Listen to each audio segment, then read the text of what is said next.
Usually when we talk about a medical diagnosis, there is this comforting expectation of just like pure mechanical precision. Oh, absolutely. Like a broken bone. Right. You break your arm, you go to the hospital, they put you in front of that big machine, and the x ray just spits out this high contrast image of a jagged white line. Yeah, and the doctor points right at it. You look at it together, and boom, the problem is visible. It's undeniable. It's an incredibly satisfying narrative for the human brain. I mean, we are visual creatures. We want to point to the crack in the foundation and say, well, that is why the house is leaning.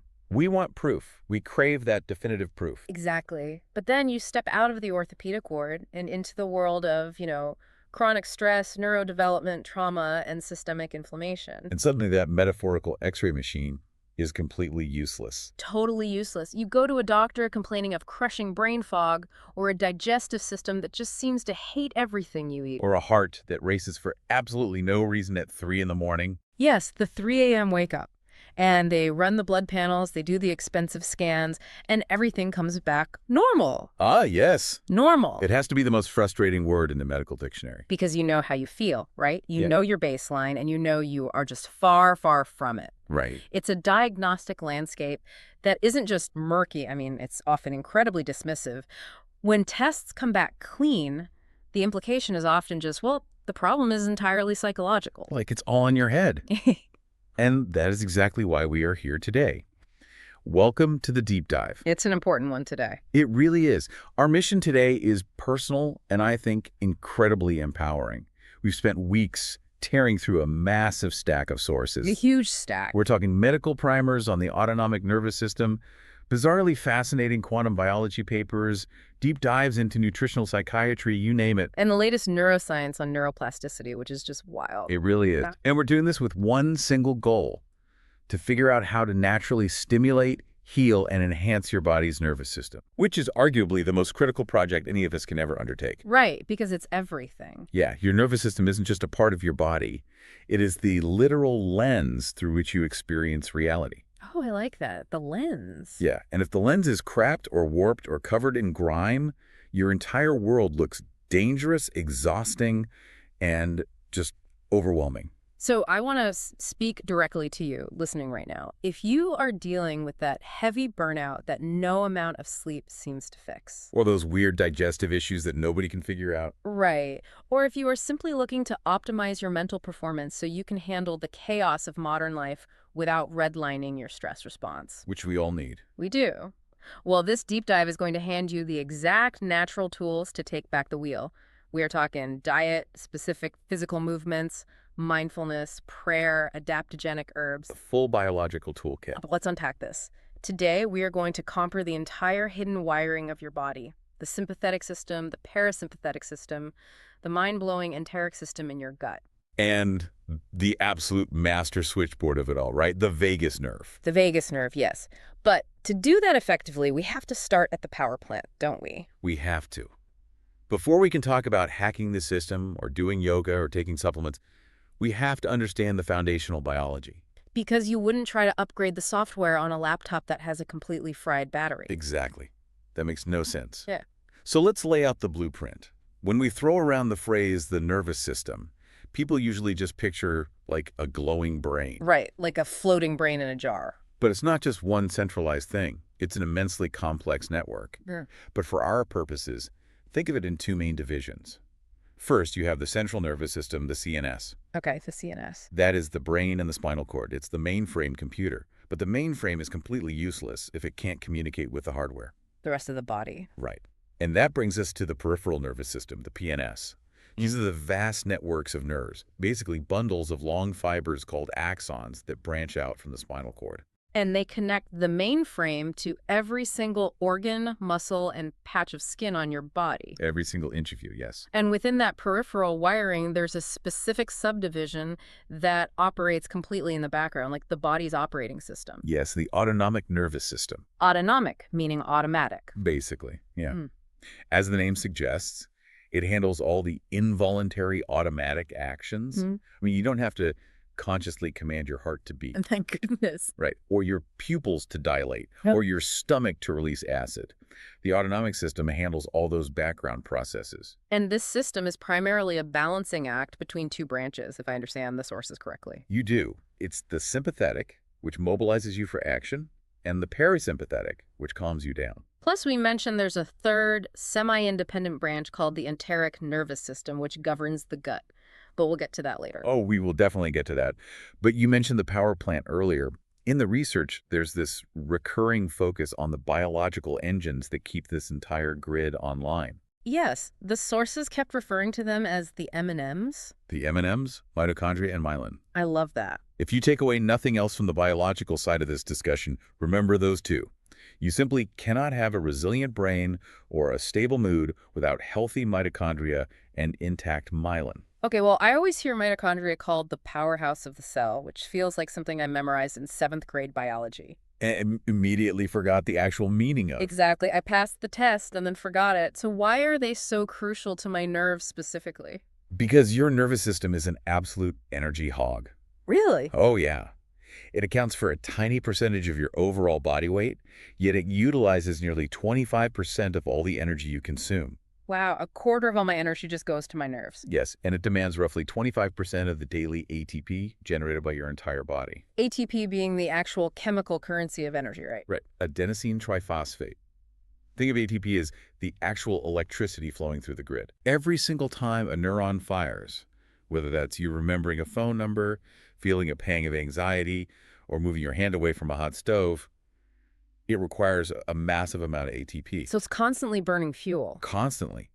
And your mitochondria are the tiny organelles inside your cells that take the food you eat and the oxygen you breathe, and they undergo this wildly complex metabolic process to spit out ATP.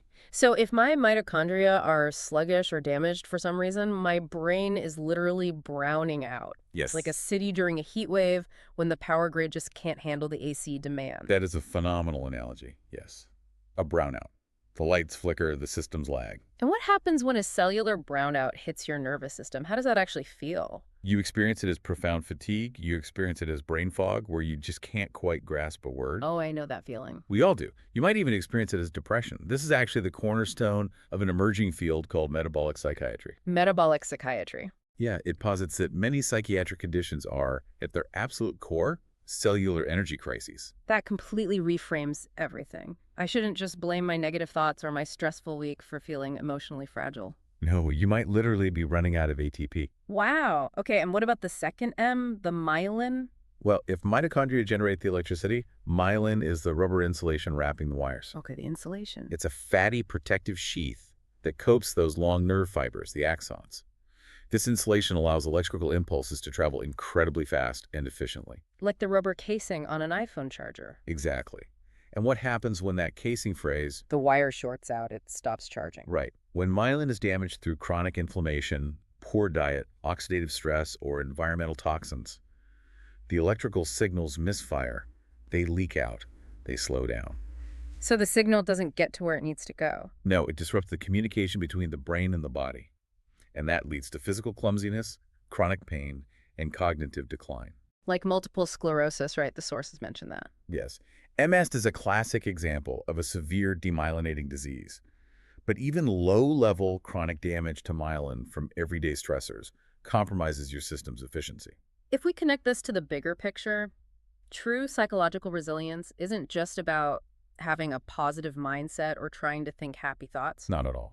It physically begins with metabolic health at the cellular level. Yeah. If your M&Ms are damaged, all the talk therapy in the world is going to struggle to fix the hardware problem. Talk therapy is vital, absolutely. But it's trying to run a high-level software program on damaged hardware. That makes perfect sense. When environmental factors like a diet full of ultra-processed foods, a sedentary lifestyle, relentless psychological stress, and even social isolation hammer your system day in and day out, they physically degrade your mitochondria and strip your myelin. Okay, so knowing that our wiring needs immense energy and insulation, let's talk about how the system actually behaves out in the wild. The fun part. Right. Let's look at the autonomic seesaw. The push and pull between the sympathetic and parasympathetic nervous systems. This is where we get into the real mechanics of how we experience stress and relaxation. These two systems are totally complementary. They work together. Yes, they are constantly adjusting in real time to maintain homeostasis. Or balance. Let's start with the gas pedal. The sympathetic nervous system. We all know the phrase fight or flight, but reading these sources, I don't think we appreciate the sheer physiological violence of what happens when the system takes over. It is a massive, highly coordinated biological override. Override is the right word. The moment your brain perceives a threat, and it's crucial to understand that the brain doesn't distinguish between a literal tiger jumping out of the bushes and a passive-aggressive email from your boss. Right, the brain just sees danger. Exactly. The sympathetic nervous system kicks the door down. Yeah. It instantly stimulates your adrenal glands to dump epinephrine and norepinephrine into your bloodstream. Adrenaline. Pure adrenaline. And the physical changes happen in like fractions of a second, don't they? Instantly. Your pupils violently dilate to let in maximum light so you can visually track the threat. To see the tiger. Yes. Your heart rate skyrockets to pump oxygen to your major muscle groups.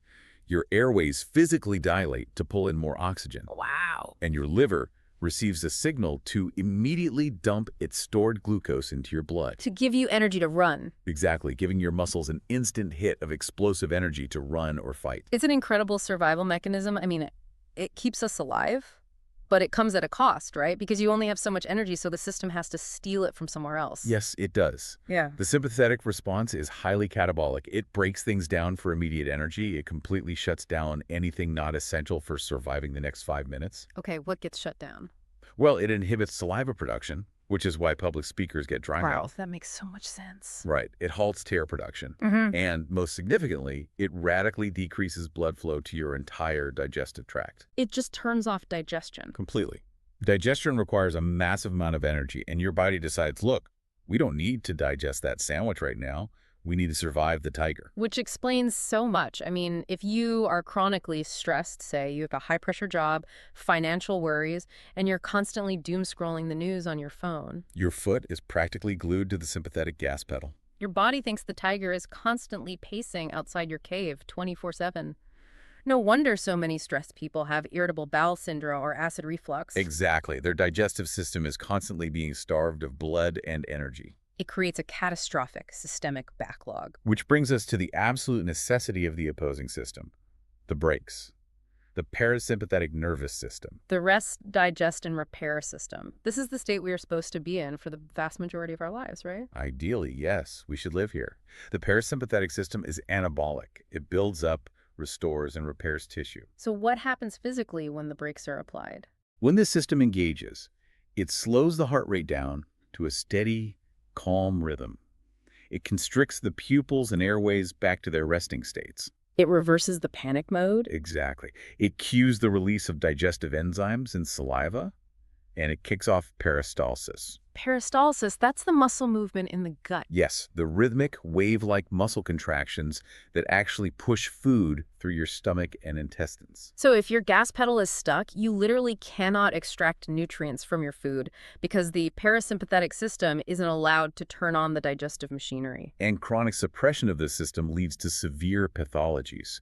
You see conditions like gastroparesis, where the stomach is essentially paralyzed and won't empty. That sounds awful. That is. You also see chronic dry eye and severe dry mouth, which actually destroys dental health over time. Okay, so here is the million-dollar question.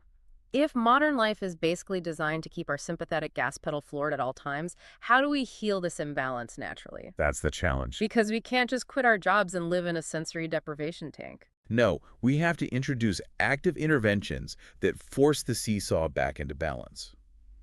And the sources point very heavily towards specific types of physical movement as a primary therapy. See, I found this fascinating. Usually when we think of exercise, we think of it as a stressor. It is. Right. You're raising your heart rate. You're lifting heavy things. Isn't that a sympathetic response? It is in the moment. Exercise is an acute stressor. But the magic lies in the adaptation. The adaptation, what do you mean? Repeated, voluntary activation of your cardiovascular system through exercise eventually results in a profound attenuation of your resting sympathetic nerve activity. So wait, by intentionally stressing the system in a controlled environment? You teach the body how to efficiently return to baseline.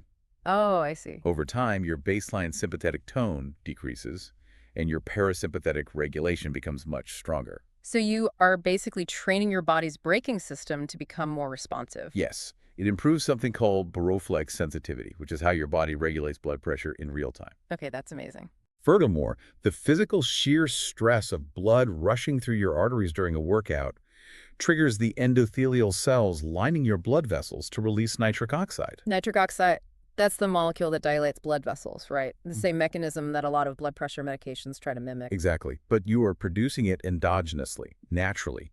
Chronic increases in nitric oxide from regular exercise literally remodel your vascular structure. Remodel it. Yeah, making your blood vessels more elastic and resilient over the long term. And there's one specific type of movement the sources highlight that completely blew my mind.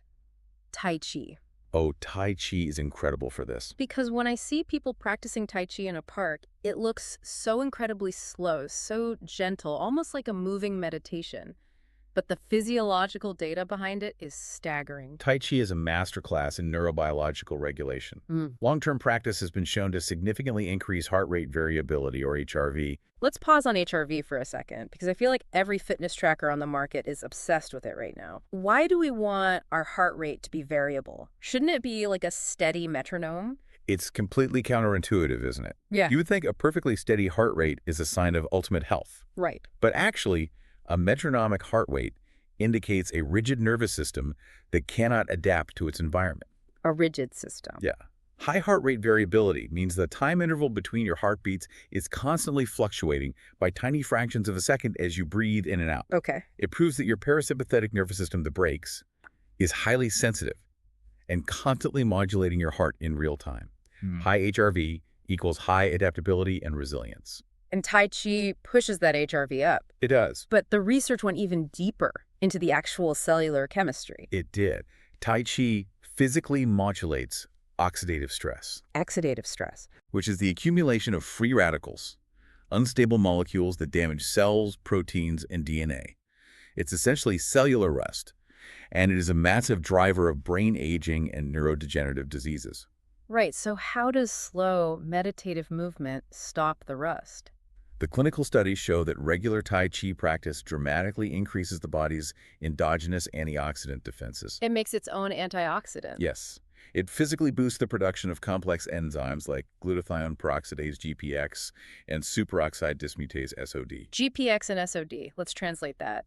If the free radicals are the rust, are these enzymes the rust proofing? They are the active maintenance crew scrubbing the rust away before it can pit the metal. They neutralize the unstable molecules. That is so cool. Simultaneously, Tai Chi significantly lowers the blood markers for lipid peroxidation, specifically a nasty byproduct called malondialdehyde, or MDA, which is the chemical evidence that your cell membranes are being destroyed. I am just stunned that a gentle physical practice can alter the expression of complex antioxidant enzymes. The sources call this a mild physiological stressor, a concept called hormesis. Hormesis is a great concept. It's the principle that the dose makes the poison, but reversed. A small dose of a stressor actually makes the organism stronger. Like building a callus. Exactly. By engaging in the focused physical and mental demands of Tai Chi, you are delivering a tiny, manageable challenge to your cells. It forces those M&Ms, your mitochondria, to upgrade their energy output and resilience. You are basically giving your cellular grid a stress vaccine. A stress vaccine. I love that. And building that resilience is vital because when the sympathetic system is chronically stuck on and you don't have these practices to cool it down, the research outlines a terrifying scenario. A positive feedback loop of pain. Yes, this is where chronic stress becomes a physical pathology. Look at conditions like complex regional pain syndrome, CRPS. CRPS is notoriously difficult to treat. This is a condition where a patient might have a minor injury, like a sprained wrist, but the pain response is wildly disproportionate and just never goes away, right? Yes, the pain outlasts the healing of the tissue by months or years. What is happening is that the sympathetic neurons, the sensory pain fibers, and the central spinal circuits form a closed, self-amplifying loop. So the stress triggers the pain. The stress response itself starts triggering the pain nerves, which causes more stress, which triggers more pain. The sympathetic activity literally maintains the agony. It's like a microphone placed too close to a speaker, creating that awful, endless screech of feedback. A perfect analogy. Huh. And we know the sympathetic system is to blame because if a doctor performs a sympathetic block, What's that? it's injecting a local anesthetic to temporarily numb that specific nerve cluster. And when they do that, the pain relief often lasts far, far longer than the anesthetic does. Really? Yes. Sometimes a series of temporary blocks can generate permanent pain relief. Because the numbness finally broke the chemical feedback loop. It pulled the microphone away from the speaker. Precisely. Now, nerve blocks are aggressive medical interventions. But natural movement, mindfulness, and practices like Tai Chi offer non-invasive, daily methods to constantly disrupt those loops before they calcify. By actively increasing parasympathetic tone and turning down the sympathetic gain. Exactly. Okay, so if the parasympathetic nervous system is the body's braking system, I want to find the physical brake pedal. The actual pedal. Yes, because when I'm in a full panic about a deadline, I can't just think myself into relaxing. My brain is compromised. I need a physical lever to pull. Need a somatic intervention. Right. And the sources dedicate a massive amount of ink to one specific piece of anatomy, the vagus nerve. Ah, the vagus nerve. Cranial nerve 10? The big one. It is. The word vagus comes from the Latin for wandering, which is incredibly apt. It is the longest cranial nerve in the body, originating in the brainstem and wandering all the way down through your neck, wrapping around your heart, your lungs, and branching extensively throughout your entire digestive tract. It is the absolute VIP of the parasympathetic system. It's a massive two-way communications superhighway. It really is. And the research highlights that this nerve doesn't just slow your heart rate, it literally senses and curbs systemic inflammation. It acts as a profound modulator. The vagus nerve commands the cholinergic anti-inflammatory pathway. That sounds complicated. It's not too bad. When it detects inflammatory cytokines, the chemical messengers of inflammation, it sends a signal back down to release acetylcholine, which actually stops immune cells from producing more inflammation. So it's actively putting out fires. Yes. But when you have what we call low vagal tone, meaning the nerve is sluggish and not firing strongly, you lose this anti-inflammatory brake. Which is why low vagal tone is so heavily linked to major depressive disorder, irritable bowel syndrome, autoimmune flare-ups, and chronic anxiety. The inflammation just goes unchecked and it fries the brain. You lose the biological governor on the engine. Here is where it gets really interesting. The sources gave us a practical guide to naturally stimulating this nerve. We're going to dive deep into these because some of them sound bizarrely simple. Like TikTok life hacks. Exactly. But the neuroanatomy behind them is rock solid. Let's start with the most accessible tool, breathing. But not just taking a deep breath. Specific diaphragmatic breathing. Right. The mechanics of breathing are directly wired to your heart and your vagus nerve. The ideal protocol for vagal stimulation is inhaling deeply into your belly for roughly 4 to 6 seconds and exhaling slowly for 6 to 8 seconds. Okay, but the critical factor is that your exhalation must be longer than your inhalation. Yes, that is the key. Why does the ratio matter? Why can't I just breathe in for 5 and out for 5? Because of a reflex called respiratory sinus arrhythmia. When you inhale, your sympathetic nervous system subtly engages to slightly speed up your heart rate, helping circulate the new oxygen. So the inhale is a little bit of the gas pedal. Exactly. But when you exhale, the vagus nerve secretes acetylcholine onto your heart's pacemaker cells, forcing the heart rate to slow down. The exhale is the brake. Right. So by intentionally elongating the exhale, you are literally holding your foot on the vagal brake pedal for a longer duration, forcing a physiological shift toward calm. It is a manual override. I love that. It's very empowering. What about when the stress is overwhelming, though? The research mentions cold exposure. Now, I hate the cold, but people are obsessed with ice baths right now. They are very trendy. But the sources specifically talk about splashing freezing water on your face. You actually don't need a full ice bath to get the neurological benefit. Splashing extremely cold water on your face, specifically the areas around your eyes and cheeks, triggers something called the mammalian dive reflex. The mammalian dive reflex. This is evolutionary biology, right? Yes, it is a vestigial survival mechanism found in all mammals, designed to keep us alive if we fall into freezing water. When cold water hits the trigeminal nerves in your face, your brain instantly assumes you are submerged. To conserve oxygen and protect your brain, it initiates a massive instantaneous vagal response. What does that do? It violently drops your heart rate Right. and shunts blood away from your extremities and toward your vital organs. So if you are caught in an anxiety spiral or a panic attack, splashing cold water on your face isn't just a shock to distract you. No, not at all. It is literally hijacking an ancient survival circuit to force your heart to slow down. It is a hard physiological reset. It works incredibly fast. Okay, this next one is my favorite because I do it intuitively when I'm stressed without knowing why. Vocal vibrations. Humming. Humming, chanting Om in a yoga class, singing out loud in the car, or even praying aloud. It comes down to pure physical proximity. The vagus nerve runs right down your neck, and its branches innervate your vocal cords and the muscles at the very back of your throat. Oh, so it's right there. Right there. When you create sustained, low-frequency vocal vibrations, like a deep hum or the resonant chanting of monks, you are mechanically vibrating those nerve fibers. Like a physical massage for the nerve. Exactly. The mechanical stimulation triggers the nerve to send calming parasympathetic signals straight up into the brainstem. That's incredible. That's why humming is a universal self-soothing behavior in children, and why vocal prayer or chanting has been a cornerstone of spiritual regulation for millennia. It's not just spiritual, it's acoustic neurology. Now, speaking of the throat, there is another mechanical hack that feels very strange. Gargling. Yes, gargling. Vigorously gargling water for 30 to 60 seconds a day. Again, it's about targeting the muscles innervated by the vagus.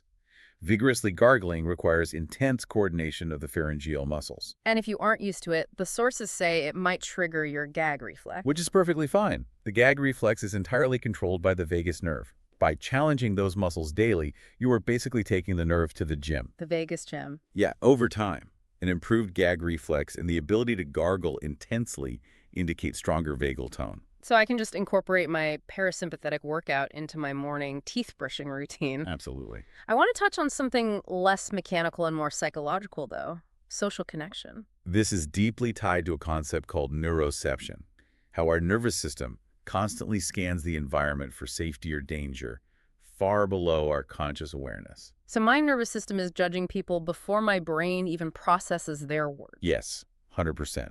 And it relies heavily on the ventral vagal complex, a newer evolutionary branch of the vagus nerve that is intertwined with the nerves controlling your facial muscles, your inner ear, and your voice. Okay, so how does it work?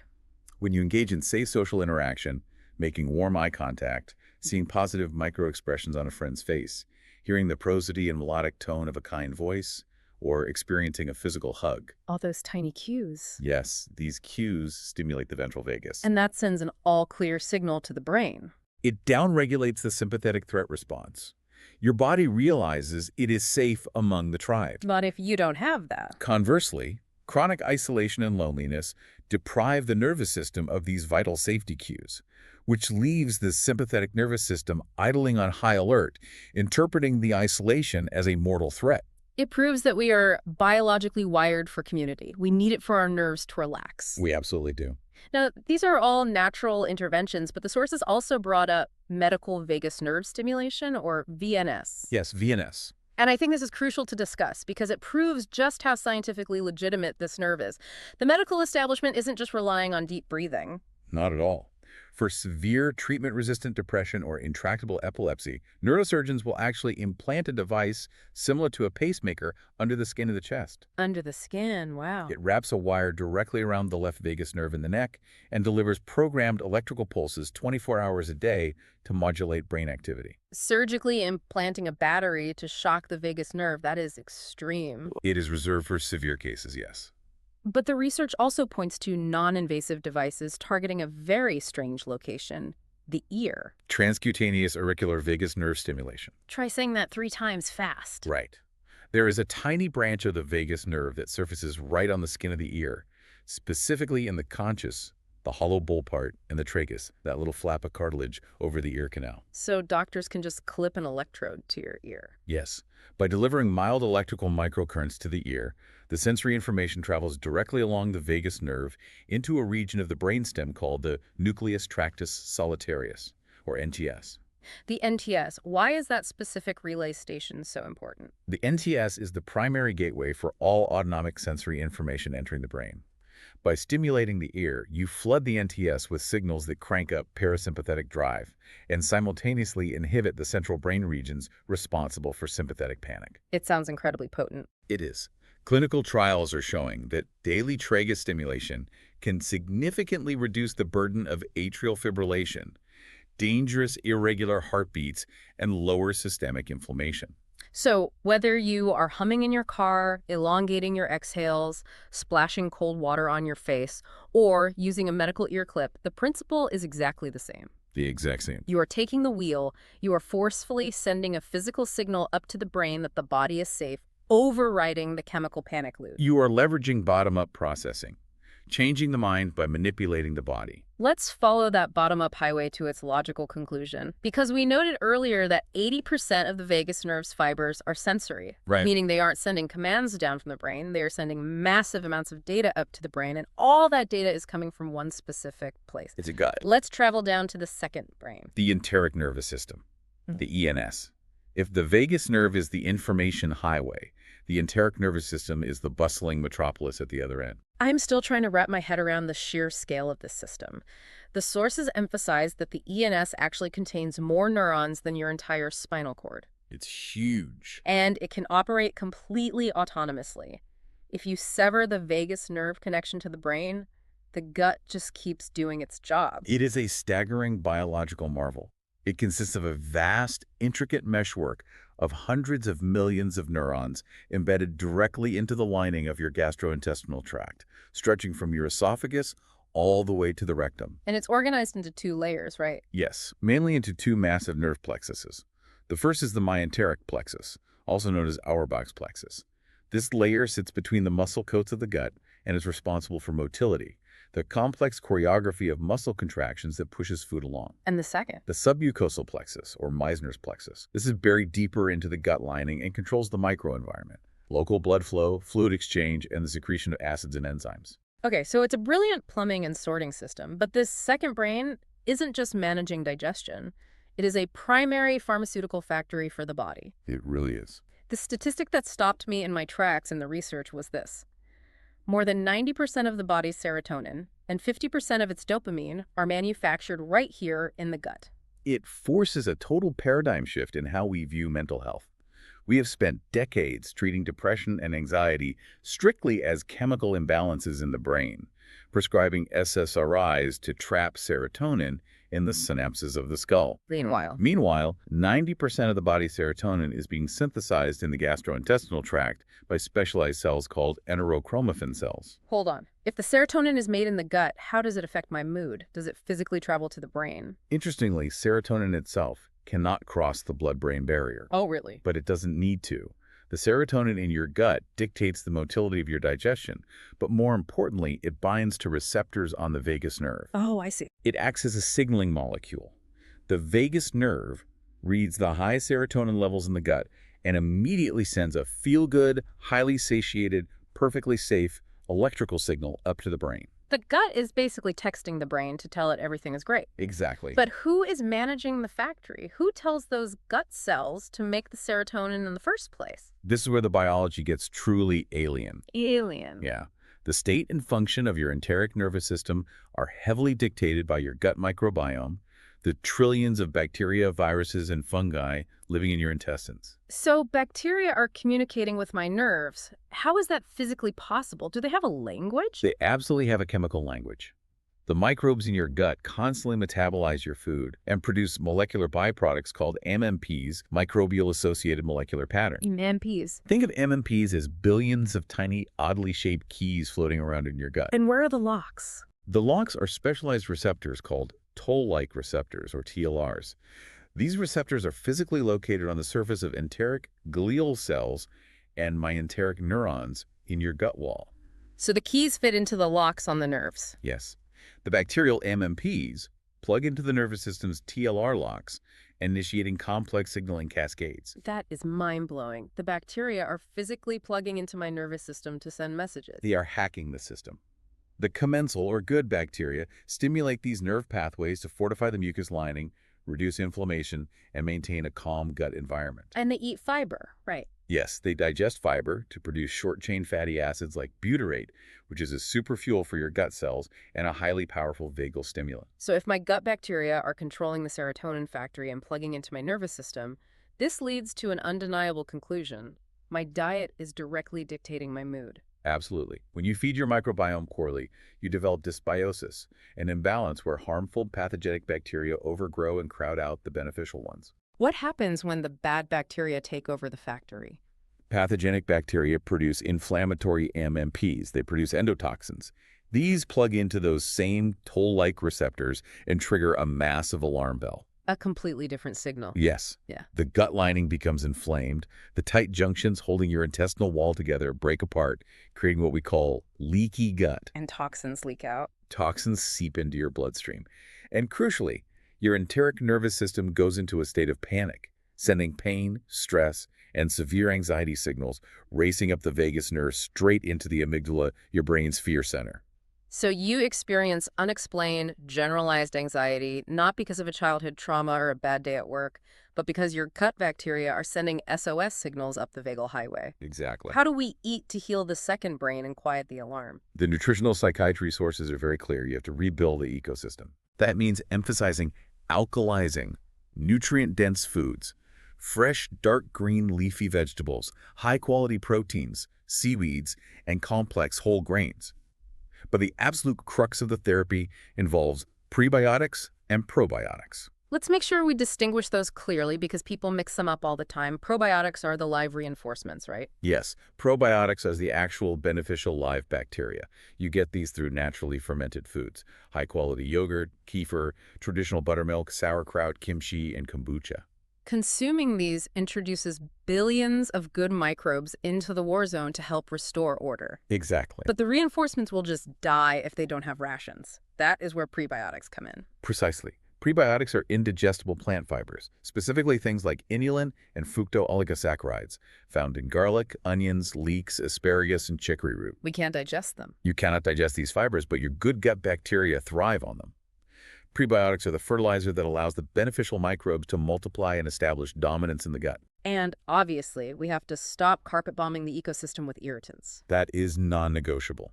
The modern Western diet is heavily reliant on ultra-processed foods, staggering amounts of added sugars, excessive alcohol, artificial food colorings, and chemical It preservatives. just wrecks the gut. These substances do two things. They physically abrade and damage the intestinal mucosal barrier, and they serve as prime fuel for the pathogenic inflammation-causing bacteria. You cannot out-ferment a diet that is fundamentally toxic to your microbiome. You just can't. Speaking of radically changing the metabolic environment, the sources dedicated a significant section to a dietary intervention that isn't just about feeding bacteria, but changing the brain's fundamental chemistry. The ketogenic diet. This is a fascinating intersection of diet and neurology. The keto diet is huge for weight loss, but this is different. Very different. The ketogenic diet, which is very high in healthy fats, moderate in protein, and extremely low in carbohydrates, forces the body to stop burning glucose for fuel and start burning fat, producing ketone bodies. But beyond weight loss, it is a profound neurological therapy. The sources noted it was originally developed in the 1920s to treat drug-resistant epilepsy. Yes, because it fundamentally stabilizes the electrical activity in the brain. How does it do that? It alters the balance of your neurotransmitters. Specifically, research shows that a ketogenic state increases the synthesis of GABA. GABA. GABA is your brain's primary inhibitory neurotransmitter. It is the ultimate chemical calming agent. Simultaneously, ketosis reduces the levels of glutamate. Glutamate is the excitatory one, right? Yes, glutamate is necessary for learning and memory, but in excess, it is highly excitotoxic. It overstimulates neurons until they burn out and die. So by raising the calming GABA and lowering the excitatory glutamate, the ketogenic diet creates a highly stable anti-inflammatory neural network. Exactly, it quiets the noise. But the research went one layer deeper into something that sounds like science fiction, epigenetics. The ketone bodies themselves are interacting with our DNA. This is arguably the most exciting part of the research. When you are in deep ketosis, your liver produces a specific ketone body called beta-hydroxybutyrate, or BHB. Okay, BHB. BHB doesn't just act as fuel, it acts as a signaling molecule that enters the nucleus of your cells and interacts directly with your epigenome. Explain epigenetics for me. If my DNA is the piano, what is the epigenome? Great analogy. If your DNA is the piano keys, the epigenome is the sheet music. It dictates which keys are played loudly, which are played softly, and which are ignored completely. Okay, so what does BHB do to the sheet music? Well, specifically, there are enzymes called histone deacetylases, or HDACs. Think of HDACs like heavy mutes placed on certain piano strings, silencing genes that promote brain health. So they are stopping the good music from playing. And what does BHB do to the mutes? BHB is an HDAC inhibitor. It chemically rips the mutes off the strings. Wow. By inhibiting HDACs, BHB causes a massive upregulation in the expression of specific beneficial genes. Most notably, it dramatically increases the transcription and production of brain-derived neurotrophic factor, or BDNF. BDNF, the famous Miracle-Gro for the brain. Miracle-Gro, yeah. Which is a perfect transition because all of this communication, the gut bacteria, the vagus nerve, the BHB, isn't just sending temporary chemical messages. It is driving the literal physical restructuring of your brain over time. That is the core principle of neuroplasticity. For a long time, neuroscience believed that the adult brain was fixed, that you got a certain number of neurons, and it was a slow decline into old age. That's what I was taught. We now know that is categorically false. The brain is highly dynamic, moldable, and continuously rewiring its physical architecture based on the inputs it receives. And BDNF is the building material.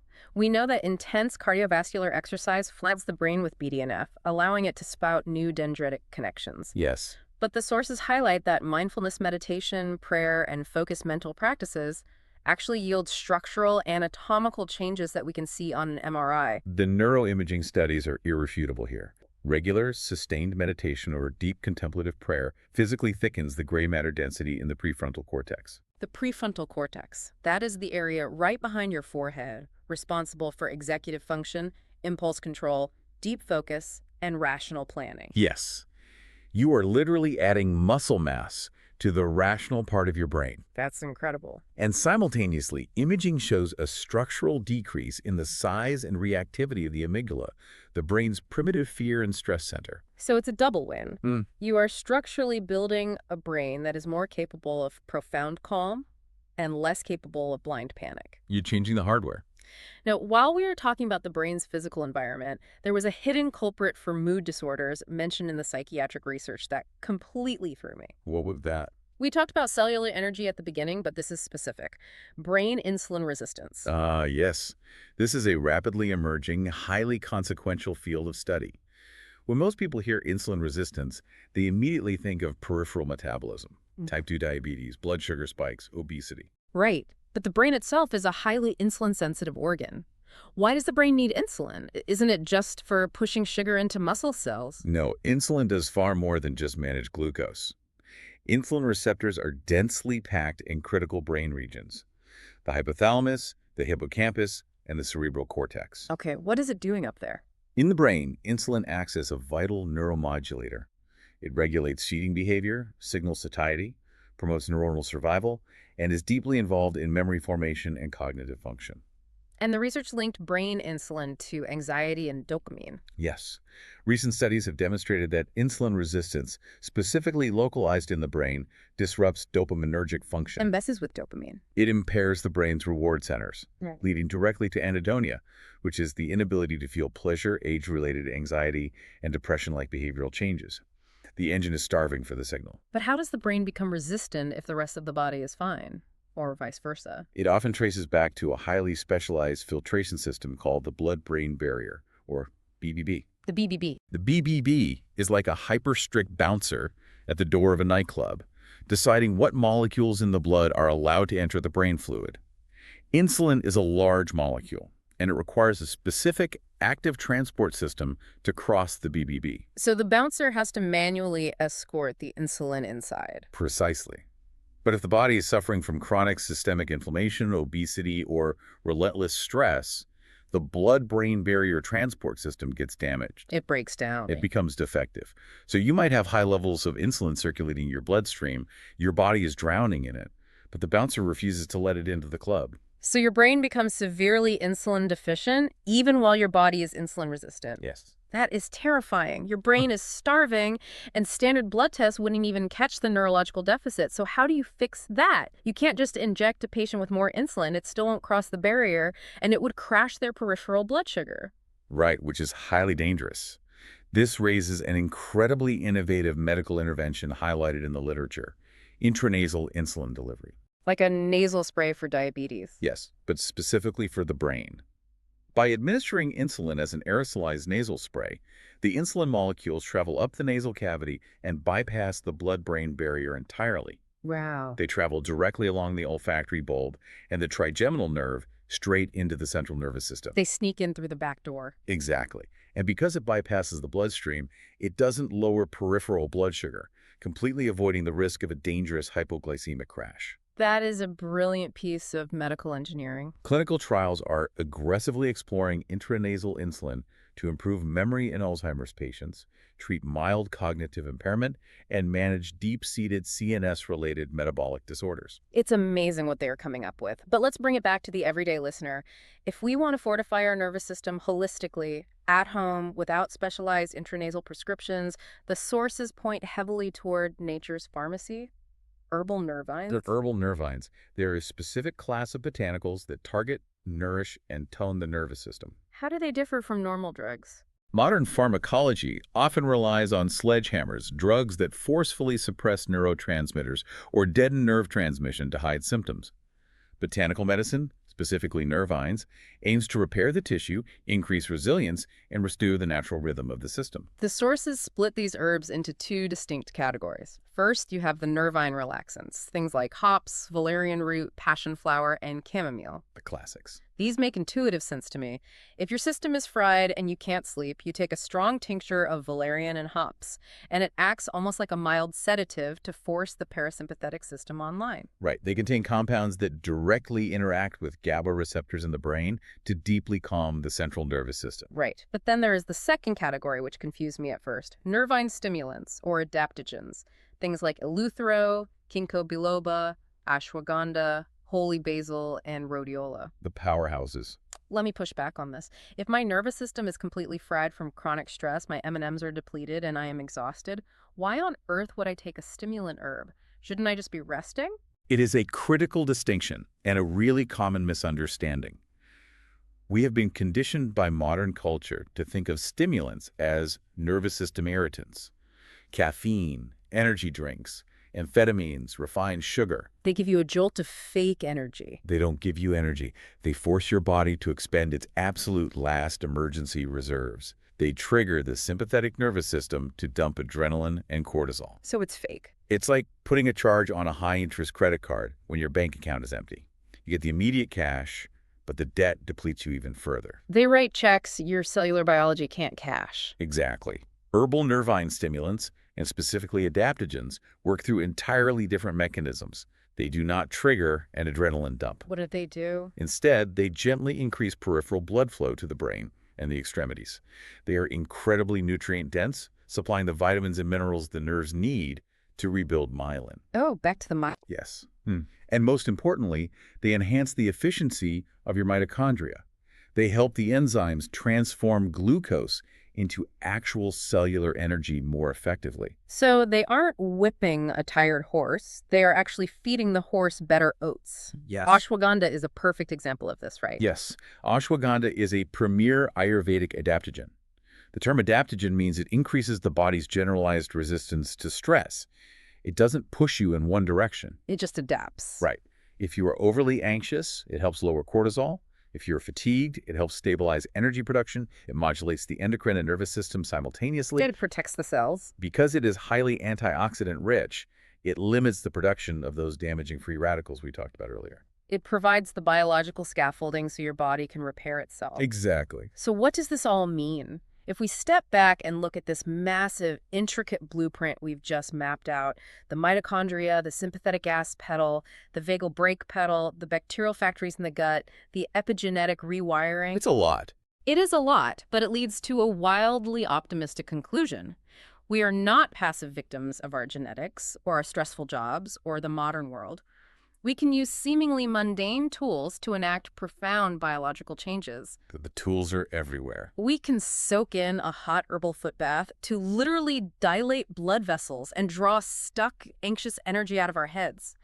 We can get full-spectrum sunlight on our faces in the morning to set our circadian rhythms. We can use adaptogenic herbs. We can engage in slow movement like Tai Chi to rewrite our cellular response to stress. We can entirely shift the paradigm.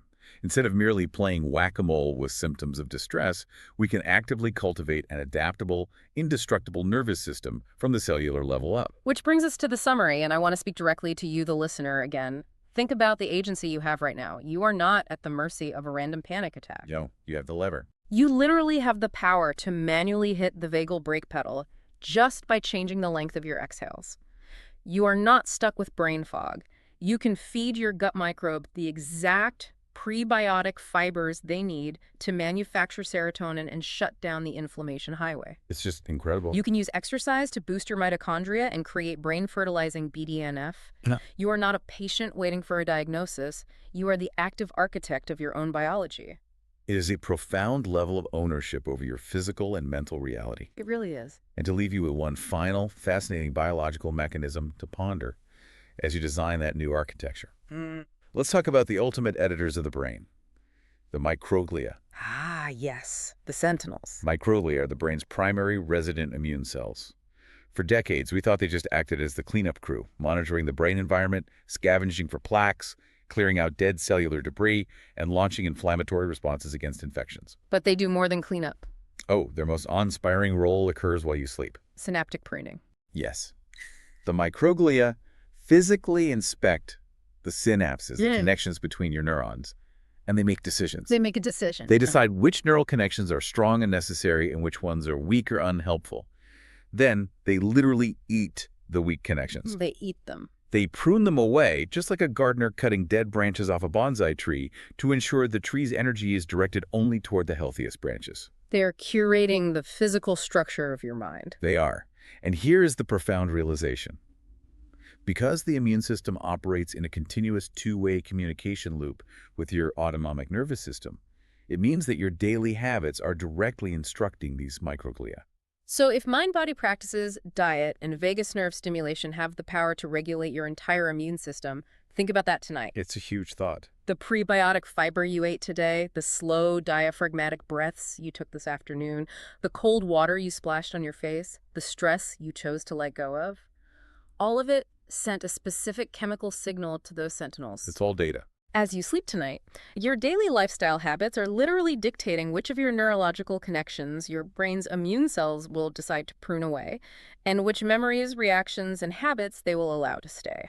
You are handing the architect the blueprints every single day. It makes you look at every breath and every meal as a critical building block. It really does. It takes us right back to the beginning. The nervous system isn't a static, unchangeable X-ray. It isn't a destiny. It is a living, breathing, profoundly adaptable ecosystem. And you are in charge of it. And now you have the precise tools to clear up those muddy waters and optimize the system. Thank you for joining us on this Dupe Dive. Take care of your M&Ms, keep those exhales longer than your inhales, and we will see you next time.